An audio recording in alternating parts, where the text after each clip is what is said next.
Every post request to Jenkins returned 403 forbidden, but GET requests worked perfectly.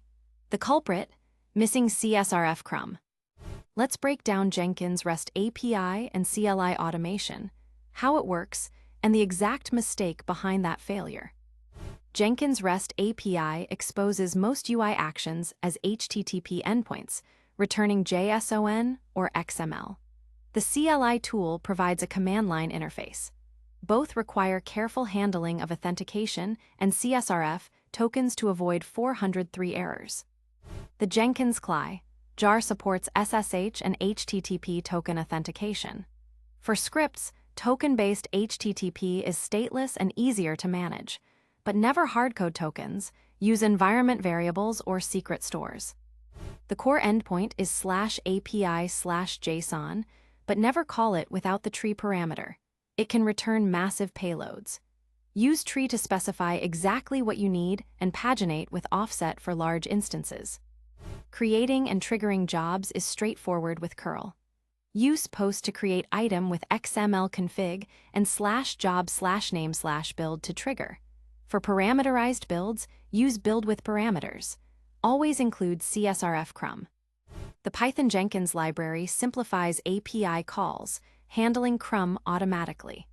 However, it doesn't support pagination natively, so for large instances you need to implement your own pagination and rate limiting. Nodes can be managed through computer endpoints. Use config XML for precise configuration. Always validate node after creation to avoid no workspace errors. Views are lists of jobs. Create or update them by posting config XML. Always backup before deleting, as views can be critical for team workflows. Fetch build logs via console text or progressive text. For large logs, use progressive text with offset to avoid fetching the entire log each time. The script text endpoint allows executing Groovy scripts on the master. It's powerful but dangerous. Always test in a non-production environment and restrict permissions. API tokens can be managed via API. Generate new tokens with a post request, revoke old ones, and rotate regularly. Treat tokens as secrets and store them in vaults. CSRF Crumb is required for all state-changing requests. Fetch it from /crumbIssuer/API/JSON and include it as a header. Always fetch dynamically. Hard-coded crumbs fail after restart. Jenkins can be overwhelmed by aggressive API clients. Implement client-side rate limiting and pagination with the tree parameter. Avoid polling /API/JSON frequently. Webhooks allow external systems to trigger jobs. Use build tokens for simple triggers, validate signatures, and buffer with a message queue for reliability. Deduplicate to avoid overwhelming Jenkins. This is the same issue we highlighted at the start. Here's exactly why that happened. Our automation script did not fetch the CSRF Crumb from /crumbIssuer/API/JSON before sending post requests. Jenkins 2.176 Plus requires this crumb for all mutating requests. Without it, every post returned 403. The root cause was that the automation script did not fetch the CSRF Crumb from /crumbIssuer/API/JSON and include it in post headers, causing all post requests to return 403 forbidden. The fix was to modify all scripts to first get the crumb from /crumbIssuer/API/JSON, extract the crumb value, and include it as the Jenkins crumb header in subsequent post requests. This resolved the 403 errors and prevented recurrence. This is the exact mistake from the incident. The curl command lacks the CSRF crumb header, causing Jenkins to reject the request with a 403. Always fetch the crumb first. Hardcoding the crumb value is fragile. After a Jenkins restart, the crumb changes and your script breaks. Always fetch the crumb dynamically.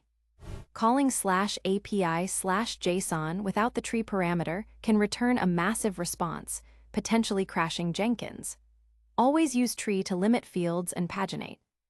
The article mentions fetching the CSRF crumb, but doesn't show a reusable shell function. Here's a robust wrapper that fetches the crumb and applies it to every mutating request, handling errors gracefully. The article mentions rotating tokens but doesn't show the API call. Use post user descriptor by name /Jenkins, security, API token property /generate new token with form parameter new token name. The response contains the new token value, which is shown only once. Store it immediately in your secret manager. The article describes pagination with tree, but doesn't provide a concrete loop. Here's a Python snippet using Python-Jenkins that fetches all jobs in pages of 100, handling the offset manually since the library lacks native pagination. To debug API issues, use curl with v to see request and response headers. First test the Crumb endpoint, then include the Crumb in post requests. Python-Jenkins can also help by handling Crumb automatically. Let's run through some common interview questions. How to authenticate CLI without SSH? Use auth username, API token. What causes 403 on post? Missing CSRF Crumb, fetch from crumbIssuer. How to paginate job list? Use tree with offset, e.g., jobs name 0, 100. And a few frequently asked questions. How to generate API token? Go to user profile, click add new token. Can I disable CSRF? Yes, but not recommended. Set system property. How to trigger parameterized build? Post to /job/name/build with parameters. To sum up, always use API tokens, fetch CSRF Crumb dynamically, paginate with tree, rate limit your calls, and rotate tokens regularly. These practices will keep your Jenkins automation robust and secure. Ready to go deeper? Up next, Jenkins email notification setup, then Jenkins environment variables reference, then Jenkins build triggers. Find them all at TheCodeForge.io. Thanks for watching. The full article and code examples are covered in detail at TheCodeForge.io.